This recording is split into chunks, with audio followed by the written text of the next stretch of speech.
ಜೈ ಶ್ರೀರಾಮ್. ನಾನು Ajith Bopnalli. Welcome to Ashwavega.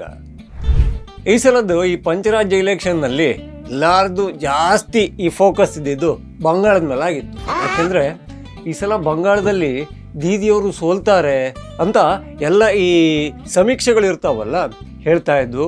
ಅವ್ರು ಹೇಳಿದ ಸತ್ಯ ಆಗುತ್ತಾ ಸುಳ್ಳಾಗುತ್ತಾ ಅಂತಾದ್ರೂ ನಾವು ನೋಡ್ಬೇಕಲ್ಲ ಅಂತ ಇಲೆಕ್ಷನ್ ಕೌಂಟಿಂಗ್ ದಿವಸ ಬಾಕಿ ಎಲ್ಲ ರಾಜ್ಯಗಳಿಗೆ ಹೋಲಿಕೆ ಮಾಡಿದ್ರೆ ಬಂಗಾಳದಕ್ಕೆ ಸ್ವಲ್ಪ ಜಾಸ್ತಿ ಒಂದು ಅಟೆನ್ಷನನ್ನು ನಮ್ಮ ಜನ ಕೊಟ್ಟಿದ್ರು. ಲೆಕ್ಕಾಚಾರದಂತೆಯೇ ಮಮತಾ ಬ್ಯಾನರ್ಜಿ ಅವರಿಗೆ ಸೋಲುಂಟಾಯಿತು. ಅಲ್ಲಿ BJP ಮೊಟ್ಟ ಮೊದಲ ಬಾರಿಗೆ ಗತ್ತು. ಅಲ್ಲಿಗೆ ಈ ಕೆಂಪಂಗಿ ಪಕ್ಷಗಳು ಅಂತೆಲ್ಲ ಇದ್ವಲ್ಲ, ಅದರಿಂದ ಹುಟ್ಟಿರೋವು, ಅದರ ವಿರೋಧ ಕಟ್ಕೊಂಡು ಹುಟ್ಟಿರೋವು ಈ ಥರ ಪಕ್ಷಗಳಿಗೆ ಒಂಥರ ತಿಲಾಂಜಲಿ ಬಿತ್ತು ಅಂದರೂ ತಪ್ಪಾಗಲಿಕ್ಕಿಲ್ಲ. ಈ ಬಂಗಾಳ ಅಂತಿದ್ದಂಗೆ ನಮಗೊಂದು ದೊಡ್ಡ ಸಮಸ್ಯೆಯಲ್ಲಿ ನೆನಪಾಗೋದು ಏನು? ಅಲ್ಲಿ ಬಾಂಗ್ಲಾದೇಶದ ಅಕ್ರಮ ನಿವಾಸಿಗಳು ಬಂದು ಬಂಗಾಳದಲ್ಲಿ ಈ ಆಶ್ರಯ ಪಡೀತಾರೆ. ಆಶ್ರಯ ಅಂದ್ರೆ ಮತ್ತೇನಲ್ಲ, 4 ತಗಡು 2 ಕಂಬ ಹೋಗೋದು, ಶೆಡ್ ಮಾಡ್ಕೊಂಡು ಅಲ್ಲೇ ಬದುಕ್ತಿರ್ತಾವೆ. ಅಂದ್ರೆ ನಮ್ಮ ಭಾರತದ ಒಳಗಡೆ ಇರುವ ಅಸಲಿ ಪಶ್ಚಿಮ ಬಂಗಾಳಿಗಳನ್ನ ಅವರ ಕೆಲಸವನ್ನ ಎಲ್ಲವೂ ಕೂಡ ಕಿತ್ಕೊಳ್ಳುವಂತ ಕೆಲಸ ಮಾಡ್ತಾ ಇದ್ರು. ಯಾಕೆ ನಮ್ಮ ಮಮತಾ ಬ್ಯಾನರ್ಜಿ ಅವರು ಇದಕ್ಕೆ ಕಡಿವಾಣ ಹಾಕ್ಲೇ ಇಲ್ಲ ಅನ್ನೋ ಪ್ರಶ್ನೆ ಬರ್ತಾ ಇತ್ತು. ಆದ್ರೆ ಅದಕ್ಕೆ ಕಡಿವಾಣ ಹಾಕೋದು ಅಷ್ಟೊಂದು ಸುಲಭವಾಗಿರಲಿಲ್ಲ. First of all Mamata Banerjee ಅವರಿಗೆ ಈ ಅಕ್ರಮವಾಗಿ ಬಾಂಗ್ಲಾದಿಂದ ನುಸುಳಿಕೊಂಡು ಬಂಗಾಳದಲ್ಲಿ ಬಂದು ನೆಲೆಸಿರೋರ ಮೇಲೆ ಯಾವುದೇ ಕೋಪ ಇರಲಿಲ್ಲ. ಕೋಪ ಬಿಟ್ಟಾಕಿ ಪೋಷಣೆ ಮಾಡ್ತಾ ಇದ್ರು, ಅವರಿಗೆ ಆಧಾರ್ ಕಾರ್ಡ್ ಕೊಡಿಸ್ತಾ ಇದ್ರು, ಇಲೆಕ್ಷನ್ ಚೀಟಿಗಳನ್ನ ಒದಗಿಸ್ತಾ ಇದ್ರು. ಅಂದ್ರೆ ಅವರನ್ನ ವೋಟ್ ಬ್ಯಾಂಕ್ ಆಗಿ ಮಾಡಿಕೊಡ್ತಾ ಇದ್ರು. ಯಾರಾದ್ರೂ ಪ್ರಶ್ನೆ ಮಾಡಿದ್ರೆ ಮಾನವೀಯತೆ ಮಾತಾಡ್ತಾ ಇದ್ರು. ಅವರು ಪಾಪ ಮನುಷ್ಯರೇ ಅಲ್ವಾ ಅನ್ನೋ ಅರ್ಥದಲ್ಲಿ. ಆದ್ರೆ ಈಗ ಕಾಲ ಬದಲಾಗಿದೆ. ಅಲ್ಲಿ ಸುವೇಂದು ಅಧಿಕಾರಿ ಅನ್ನೋ ಒಬ್ಬ ಫೈರ್ ಬ್ರ್ಯಾಂಡ್ ಬಂದಿದ್ದಾರೆ. ಅವರು ಈ ದೇಶದ ಭದ್ರತೆ ವಿಚಾರಕ್ಕೆ ರಾಜಿಯಾಗುವ ಮಾತೇ ಇಲ್ಲ ಅಂತ ಹೇಳಿದ್ದಾರೆ. ಅದೇ ರೀತಿಯಲ್ಲಿ ನಡೆದುಕೊಳ್ತಾ ಇದ್ದಾರೆ. ಯಾಕೆಂದ್ರೆ ಇಷ್ಟು ವರ್ಷಗಳ ಕಾಲ ನಮ್ಮ BSF ಇದೆಯಲ್ಲ, ಅದಕ್ಕೆ ಪಶ್ಚಿಮ ಬಂಗಾಳದಲ್ಲಿ ಈ ಭೂಮಿಯನ್ನ ಬಿಟ್ಕೊಡ್ಬೇಕು, ಅಲ್ಲಿ ಫೆನ್ಸಿಂಗ್ ಅನ್ನ ಮಾಡಬೇಕಾಗುತ್ತೆ, ಅಂದ್ರೆ ಬೇಲಿ ಹಾಕೋದು.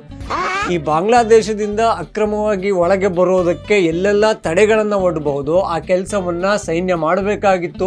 ಆದರೆ ಸೈನ್ಯ ಮಾಡೋಕೆ ರೆಡಿ ಇದ್ರು ಕೂಡ ಆ ಭೂಮಿ ಇದ್ದಿದ್ದು ರಾಜ್ಯ ಸರ್ಕಾರದ ಹೆಸರಲ್ಲಿ, ರಾಜ್ಯ ಸರ್ಕಾರದ ಅಧಿಕಾರ ಇದ್ದಿದ್ದು ಈ TMCಯ ಮಮತಾ ಬ್ಯಾನರ್ಜಿ ಕೈಯಲ್ಲಿ. ಹಾಗಾಗಿ ನಮ್ಮ ಸೈನ್ಯಕ್ಕೆ BSFಗೆ ಭೂಮಿಯನ್ನ ಕೊಡದೆ ಸಿಕ್ಕಾಪಟ್ಟೆ ಹಿಂಸೆ ಕೊಡ್ತಾ ಇದ್ರು. ಅಂದ್ರೆ ಕಿರಿಕಿರಿ ಮಾಡೋದು ಅಂತಾರಲ್ಲ, ಆ ರೀತಿಯಲ್ಲಿ ಮಾಡ್ತಾ ಇದ್ರು. ಆದ್ರೆ ಈಗ BJPಯ ಸುವೇಂದು ಅಧಿಕಾರಿ ಬಂದಿದ್ದಾರೆ. ಮೊದಲ ಸಭೆಯಲ್ಲೇ ಈ ಪಶ್ಚಿಮ ಬಂಗಾಳದಲ್ಲಿ BSF ಅವರಿಗೆ ಎಷ್ಟು ಅಗತ್ಯತೆ ಇದೆಯೋ ಅಷ್ಟು ಭೂಮಿನ ಕೊಡೋದಾಗಿ ಘೋಷಣೆ ಮಾಡಿದ್ದಾರೆ. ಅಲ್ಲಿಗೆ ಅಸ್ತು ಅಂದಿದ್ದಾರೆ. ಇನ್ನು ಮೇಲೆ ಇರೋದು ಅಸಲಿ ಆಟ. ಅದು ಎಷ್ಟು ದೊಡ್ಡ ಸುದ್ದಿ ಆಗೋಯ್ತು ಅಂತ ಕೇಳಿದ್ರೆ, ಬಾಂಗ್ಲಾದೇಶದಲ್ಲಿ ಒಬ್ಬನು ಈ ಮುಸ್ಲಿಂ ಧರ್ಮಗುರು ಅಂತೆ, ಎಂತೋ ಮೌಲ್ವಿ ಅಂತೆ, ಅವನೇನೋ ಧರ್ಮ ಪ್ರವಚನ ಎಲ್ಲ ಮಾಡ್ತಾನಂತೆ, ತುಂಬಾ ಫೇಮಸ್ಸು.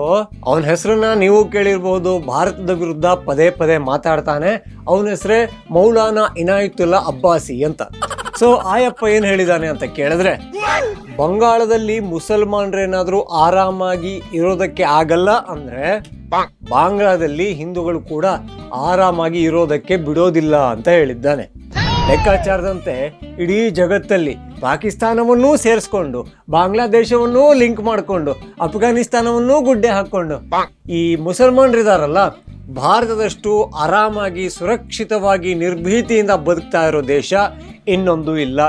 ಆದ್ರೆ ಇಲ್ಲಿ ಮುಸಲ್ಮಾನರನ್ನ ಈ ಹಿಂದೂಗಳ ವಿರುದ್ಧ ಎತ್ತಿಕಟ್ಟಬೇಕಲ್ಲ, ಹೈಯೆಸ್ಟ್ ಈ ಮೌಲಾನಗಳದ್ದು ಕೆಲಸನೇ ಅದಲ್ಲ. ಹೀಗಾಗಿ ಅಬ್ಬಾಸಿ ಏನ್ ಹೇಳಿದಾನೆ, ಬಂಗಾಳದಲ್ಲಿ ಮುಸಲ್ಮಾನರಿಗೆ ಸಮಸ್ಯೆ ಆದ್ರೆ ಬಾಂಗ್ಲಾದಲ್ಲಿ ಹಿಂದೂಗಳಿಗೆ ಸಮಸ್ಯೆ ಆಗುತ್ತೆ ಅಂತ. ಅಲ್ಲ, ಈಗ ಅವನೇನು ಇದು ಮೊದಲನೇ ಸಲ ಅಲ್ಲ ನಮ್ಮ ಭಾರತದ ವಿರುದ್ಧ ಮಾತಾಡೋಕೆ ಶುರು ಮಾಡಿದ್ದು. ಈ ಹಿಂದೆಯೇ ಇಲ್ಲಿಯ ಮದ್ರಾಸಗಳಿದೆಯಲ್ಲ, ಅವೆಲ್ಲವೂ ಕೂಡ ಈ ಶಸ್ತ್ರಗಾರ ಅಂತ ಕರೀತಾರಲ್ಲ, ಅದಾಗಿ ರೆಡಿ ಆಗಬೇಕು ಅಂತ ಹೇಳಿದ್ದ, ವಿವಾದವನ್ನ ಸೃಷ್ಟಿಸಿಕೊಂಡಿದ್ದ. ಆದ್ರೆ ಆ ಪುಣ್ಯಾತ್ಮ ಬಾಂಗ್ಲಾದೇಶದಲ್ಲಿ ಬದುಕ್ತಾ ಇರೋದಕ್ಕೆ ಯಾವ ಸಮಸ್ಯೆಯೂ ಆಗಿರಲಿಲ್ಲ. ಅಲ್ಲಿ ನೀವೆಷ್ಟೇ ಕೋಮುದ್ವೇಷದ ಮಾತನಾಡಿದ್ರು ಕೂಡ ಏನೂ ಆಗೋದಿಲ್ಲ. ಆದರೆ ಭಾರತದಲ್ಲಿ ಮಾತಾಡಿದ್ರೆ ಸಿಕ್ಕಾಪಟ್ಟೆ ಸಮಸ್ಯೆ ಆಗುತ್ತೆ. ಯಾಕೆಂದ್ರೆ ಇಲ್ಲಿ ಎಲ್ಲಾ ಮತೀಯರು ಕೂಡ ಸಾಕಷ್ಟು ದೊಡ್ಡ ಸಂಖ್ಯೆಯಲ್ಲಿದ್ದಾರೆ.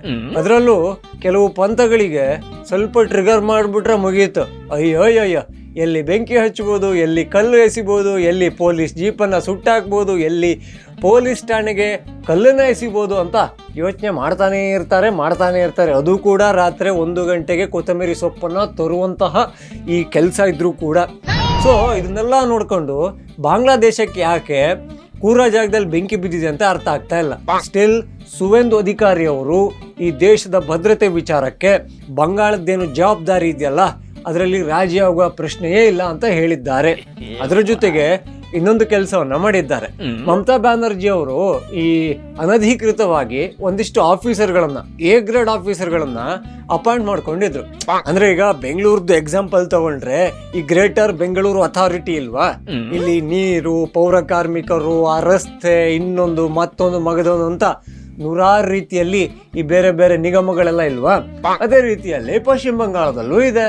ಸೊ ಅಲ್ಲಿ ಏನ್ ಮಾಡ್ಬಿಟ್ರು ಮಮತಾ ಬ್ಯಾನರ್ಜಿ ಅವರು, ಒಂದು ಕೆಲಸ ಮಾಡೋಣ, ನೀವು ಎ ಗ್ರೇಡ್ ಆಫೀಸರ್ ಆಗಿ ಬಂದು ಅಲ್ಲಿ ಅಧಿಕಾರ ತಗೋಬೇಕು, ನೀವೇ ಮುಂದಿರಬೇಕು ಅಂತ ಹೇಳಿದ್ದರು. ಅಂದ್ರೆ ಮಮತಾ ಬ್ಯಾನರ್ಜಿಯ ಮಾತನ್ನ ಕೇಳುವಂತಹ ಮಿಕಗಳನ್ನೇ ತಂದು ಅಲ್ಲಿ ತುಂಬಿಸಿದ್ದರು. ಇದನ್ನ ಬರ್ತಾ ಇದ್ದಂಗೆ ಸುವೇಂದು ಅಧಿಕಾರಿ ಅವರು ನೋಡಿದ್ರು, ಎಲ್ಲರ ಲಿಸ್ಟನ್ನ ತೆಗಿತಾ ಇದ್ದ ಹಾಗೆ 232 ಜನ ಕಾನೂನು ಬದ್ಧವಲ್ಲದ ಒಂದು ಅಧಿಕಾರದಲ್ಲಿ ಕೂತಿದ್ರು. ಹಾಗಾಗಿ ಅವರನ್ನ ಕರೆದು ಗೇಟ್ ಪಾಸ್ ಕೊಟ್ಟು ಮನೆಗೆ ಕಳಿಸಿದ್ದಾರೆ. ಸೊ ಅಲ್ಲಿ ಈಗ ಸ್ವಚ್ಛ ಬಂಗಾಳ ಅಭಿಯಾನ ಅನ್ನೋದು ಶುರುವಾಗಿದೆ.